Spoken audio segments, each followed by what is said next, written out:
I want to say something brief about hardening plants off.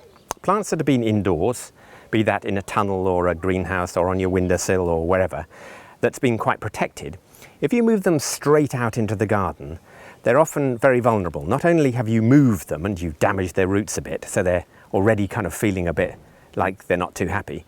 If they then hit some cold nights, you're in for some serious trouble. Particularly applies to things like courgettes, like the ones I've got in my hand, or runner beans, French beans, things that you've got to be planting out. And so the way you deal with that is you start putting things out every day and then taking them back in the night. Because hardening off is partly about temperature, as I mentioned, but it's also about just getting banged by the wind. If things have been protected indoors, they won't have had that. And so these, when they're out in the wind or in the weather, they're going to get a bit of knocking, a bit of banging, and that builds up their own strength, so that they're better able to survive.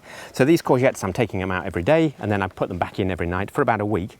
And the lettuces are the same. So they're sitting out here every day, and then they're nearly ready to plant out now. They've been out for 3 or 4 days, and they could go any time. So hardening off's a really important process, often underestimated. But if you just put things out, particularly if you've gone and bought them from a garden centre or somewhere in the days when we could, but if you've gone to a garden centre, they will have been in the warm. You bring them home, you put them out in your garden, they're not happy. So just ease them into the garden gently.